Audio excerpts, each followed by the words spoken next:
Hi, Keith Livingston here from Healthy Intelligent Training. I'm here today with Gary Palmer, who is one of New Zealand's best cross-country runners in his day, 2 times international for New Zealand at senior level in Madrid and Gateshead, 81 and 83 respectively. From your running days, what are your favourite recollections?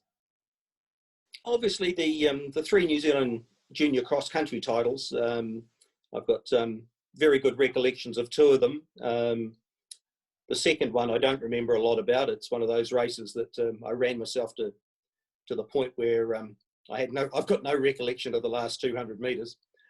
I had a couple of really good races where I wasn't competitive, but I was there with a guy called David Green over 1500 in junior championships. There were some very talented junior 1500 metre runners in the day. The cross country was my big thing, and had 3 very different races, and thoroughly enjoyed myself. And you used to do a lot of training with John Walker.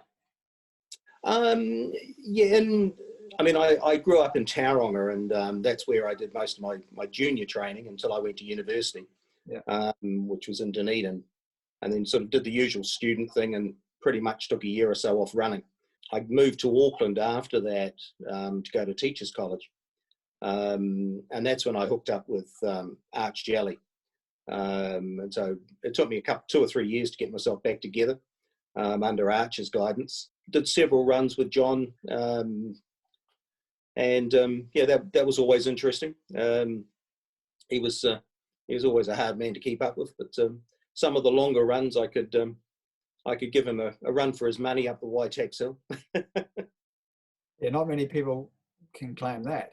I was talking with Kevin Ryan yesterday, and Kevin said that he used to train with John Walker several days a week in the lead up to Walker's 1975 world mile record and world 2000 metre record, and that he couldn't get rid of Walker, and so he had to extend the run, the usual long run, the Waitara, out over a few more hills and around behind Dominion Road and Blockhouse Bay and Hillsborough.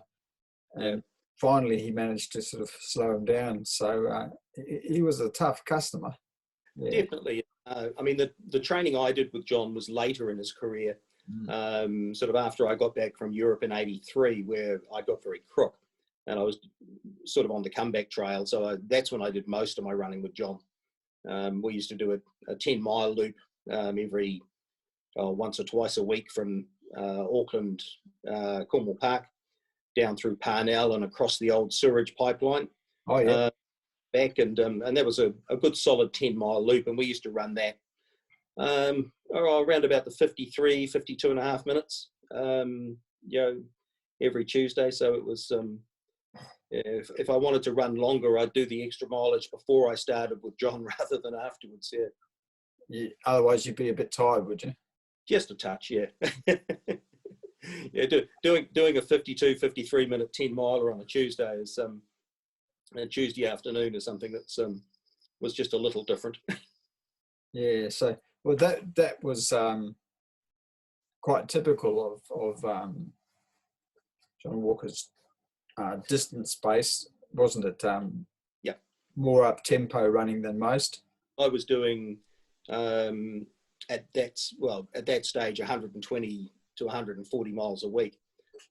So running at that pace was quite unusual for me midweek. So, but I don't think it did me any harm, that's for sure. You got your strength from your mileage? Yeah, it's interesting. I've been pondering that. A couple of things popped up just recently, and I think I was quite fortunate in some ways from a physiological background. When I went to school in the 3rd form, I was 5'8". I'm 5'8" now. So there was any development that I had was directed towards my my musculature rather than into growth. Also, the first year or so of my high school 2 to 3 nights a week, I was doing a milk run. And those were in the old days where you carried 2 crates of milk. You didn't have one of these, these trolleys that they used to push around. So, and that was like 4 hours. And so I used to cycle 5 miles to school and back every day. So I built up quite a lot of aerobic fitness and strength just from that sort of thing. And even though I was sort of becoming quite well known, even in the 3rd form, as somebody who could run well, it wasn't until I got to the 5th form, 5th form, when I came under the guidance of Mike Ryan, who coached me all through my junior years. And if there was ever a hard taskmaster, Mike was it. Yeah, he's a bit of a legend. Yeah, he's a hard case. Yeah, he's still going, isn't he? He's around. Yeah, no, he's still alive and kicking, and still got a smile on his face and a joke to tell whenever someone's prepared to listen to him. Who was your nemesis when you were coming through the ranks? Well, as a junior, it was interesting. I had in '72 where I won in Auckland. The Auckland boys weren't overly keen on racing against me. There was an Auckland Waikato event which was held down in Auckland, and none of the top guys turned up. So that was the likes of John Gibson, Frank Slater, and they so they didn't turn up. So I became an associate member of the Owairaka Club, and snuck up and started in the Auckland Cross Country Champs that year. And they didn't know I was in the field until after the gun had gone. And I gather from the comments that none of them were particularly impressed. And even to the point where, and I gave him a bit of grief about it, Arthur Agnew, in the Sunday paper the following day, he wrote up that John Gibson had been impressive in winning the Auckland Junior Cross Country title, and didn't even mention the fact that I was over 100 metres in front of him in the race. Nationals that year, I won relatively comfortably on the Auckland course from Frank Slater. The following year, I was Phil Wilson was the top Aucklander that year, and that's the race I don't remember finishing. I was pretty much gone for all money, 250 metres from home. And apparently, according to Frank, about 70 or 80 metres out, I came past him at full speed. And he went, shit, I can't keep up with that. And that was the end of that race. And then the next year was the race against Jeff up in Whangarei, which you've seen the photos of. And that was a defining race, in that if Jeff had won it, he would have gone on to have won 3 New Zealand junior cross country titles, and instead of me. And of course, the only other person to have achieved that is Rex Matterford. Those were the guys who, my main competition, racing against them. But I guess the other thing in those days, if I had an off day in the Waikato, there was 3 or 4 guys, there to give me a hurry up. Barry Ellis, who made the cross-country team with me in '81, and nobody knew who the hell he was. Yep. Kerry Finley, very, very talented athlete, and I think Kerry actually beat me on a cross-country race in the Waikato, probably the only time I ever lost one. So, the depth was such that if you weren't on your game, the guys would, there'd be somebody up your date to give you a hurry up. While I was in Dunedin, I did the usual student thing. And although I did a little bit of training with Ewan Robertson, Dick Taylor occasionally, Chip Dunkley, those guys, all the Otago boys. I did actually run a marathon down there. A friend of mine wanted to run the Riverton to Invercargill marathon. and I wasn't particularly fit. I mean, well, I was fit, but not, where I should be. And he said, "Oh, come and start with me, and you can pace me through the first 10 miles or something." Well, long story short, I wound up winning the race in 2:26. But it hurt so much. I think it took me 7 years before I ran another marathon. Once I came up to Auckland and got myself going under Arch's training, that's when I started getting up around running consistently around the 140 to 145 miles a week. All of it around, on average, 6 minutes a mile pace, 550s in that range. Yeah. And so by the time I got out to run Wirry, which was, that was almost the perfect race for me. It was, I was very comfortable, very relaxed, and with a bit more experience, I probably would have run quite a bit faster. But I think I ran 2:14:03. Donnie Gregg was 2:13:50 off the top of my head, and Kevin was around 2:12 something, to win it. Yeah. Tell us more about how you got started in running. Your father was very involved with the Tauranga Ramblers. Mum and Dad were very, very heavily involved. They were incredibly supportive right from day one. It was if we needed to go somewhere, it was in the A40 Farina, and off we'd go. But then when the Tauranga Athletic Club started the what is almost a legendary event, the Tauranga Twilight Athletic Meeting, they were very, very much the driving force behind it. They would make sure that Walker came down, quacks and what have you. And they also stood and were managers for a variety of the Waikato teams, a couple of the cross-country events, nationals. Mum and Dad were managers, a couple of the track teams, especially the juniors, obviously. They were very, very heavily involved, and hugely supportive. I mean, I'd come home one day and there'd be, "Oh, sorry, you're sleeping on the couch today. You and your brother, Anne or Dane's here, and Barbara, and they've all commandeered your bedroom." Oh, great, lovely. Yeah. So, nothing was too much, We all piled in the car and drove to Wellington, one weekend, because Dave Green's coach, Kerry Williams, wanted somebody to pace Dave to a New Zealand 1,500 metre junior record. He wanted me in the field to do that. So there was no question, we just jumped in the car and off we went for the weekend. Huge supporters of the sport and of myself and my brother. Yeah. I remember when your father passed on, there's a huge outpouring of sentiment from the New Zealand running community. Yeah, so must have been quite a guy. You said Dave Green. Now, he was considered in the same sort of league as John Walker. He was an amazing talent. We got to know Dave and his family and Kerry Williams very, very well. They used to come up and stay with us, if they were competing. Kerry was an exceptionally hard taskmaster, probably too much. And Dave was very much loved his family. He got an athletic scholarship to the States, and I don't think he lasted a year before he had to come home. Just an amazingly talented athlete. Just, he liked to be at home, and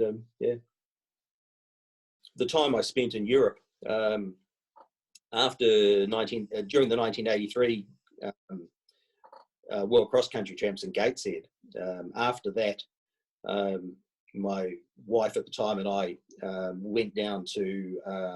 We got invited to go to a variety of places, and Bruce Palmer was running Nike Europe at that stage out of Amsterdam, and he arranged quite a lot of stuff for us. So the weekend after Gateshead, we flew to Lyon to run the very, very first City of Lyon Marathon, which was probably not the best thing to do. Wasn't really in the right shape to run a marathon, but I managed I think about 2:17 for third place, behind Jacques Boxberger. Now, Jacques was an 18-year-old in Mexico and finished in the top. Well, he was in the final of the 800 meters. And then a chap called Ahmed Salah finished second in his first ever marathon, and he went on to become world champion. So, but we spent 7 or 8 months. We bought a car and just drove around and ran road races, Stramilano, where I ran 63 minutes for a half marathon, which started at 9:30 p.m. Following that, I was approached by Fred Lebeau, who was over there, and he wanted me to go and run New York. And so I was all lined up for that. But unfortunately, I got very sick, which pretty much put an end to it. I picked up a foot infection, something on a beach. Yeah, long story short, I was on antibiotics for a couple of years after that. But I always joke that Rod Dixon was very, very lucky because that was the year he won. You let him off lightly, didn't you? I did. I let him off, yeah. Looking back, apart from my 3 national junior titles, which obviously I've got fond memories of. Certainly got fond memories of the race I ran with Dave Green down in Wellington and Ted Benton, who I've, funnily enough, relatively recently reconnected with. He was headmaster of Glenfield College, not far from where I am. But that particular 1500 metre race, I broke Waikato junior 1500 metre record. Dave won the race and broke the national record, and Ted broke the Waikato record for second place. But there was sort of little old me at 5'8" running alongside these two monsters at 6'2" and 6'3". But it's still a race I remember very fondly. It was certainly a great experience running against guys 300 metres from home. They just changed gear and just ran away from me. And I certainly wasn't used to that. Obviously, the Wirri Marathon was definitely a classic for me. Another race I enjoyed immensely was I ran the original marathon course from Marathon to Athens. The selectors after Wirri sent Don Gregg and I over there because I'd really thrown a bit of a spanner in the works. Paul Ballinger had run in Fukuoka just prior to that and run a time very, very similar. I think it might have been just behind me. So they sent Don and I over to Athens to run. Don didn't finish, so that left them with a bit of a quandary because unfortunately they took Paul Ballinger missed out, which was most up. Looking back on it, it was probably wasn't always the best decision, but still. And then as I say, the races in Europe, the Stramilano was definitely a classic. Rimini to San Marino, a 25k road race, which is pretty much dead flat for 15k's, and 10k's just literally straight up the side of a mountain. And I've been back there relatively recently and looked at it, and I thought, running up that hill was an impressive effort. So it's interesting, and it's good to be able to look back on some of these races and remember the amount of effort and work that went into them. You said you ran a 63-minute half marathon. Where was that again? That was in Milan. It was the race they call Stramilano. Yeah, okay. Yeah, well, at the time it was the biggest road race in Europe. And as I say, in typical Italian organisations, they were running late, so we didn't actually start until 9:30 at night. So cobblestones in the dark. I think the winning time was just on 60 minutes, a little over. And I finished 7th, as I recall. That always stood as my best half marathon. So I didn't never got around to running one faster than that. So look back and say, well, I did okay. Could have done better. Could have been worse. Yeah, exactly. Yeah. We've been very fortunate in New Zealand with our elite athletes. We've got such a great history. With Lovelock, Snell, Walker Dixon Quacks, obviously. And I think it generated a huge following for the sport through the 70s and 80s. And I chat with Kim Stevenson occasionally. Kim and I used to teach together at Mount Albert Grammar, and I've known him for years. And one of the stories I like to tell, they go, the depth of running, and I said, yep. Tauranga Athletic Club one year, I think it was 1972, had their club junior 800 metre championships on the grass track at Tauranga Domain. I ran 154 to win. And a big lanky guy called Howard Morrison, not related to the singer, finished sixth in a tick under 2 minutes. So you've got 6 athletes junior athletes in a club who are all running sub 2 minutes on a club track on a Tuesday night. And that level of competition meant that, we all had to work hard. It was just there. The minute you took your foot off the pedal, there was somebody, prepared to give you a kick in the ass and say, I'm coming past. And that was all part of that heritage of the Walker, Dixon and Quacks guys who, everyone was motivated to get up there. And nowadays, I think there's just too many sports for them to choose from. And so, it's, you don't get the depth in the fields anymore. Yeah, they go and do these tough mother things and all these sort of races, triathlons and things, yeah. Oh, yeah, those horses. Thanks a lot, Gary. If I'm over the ditch sometime I'll give you a holler.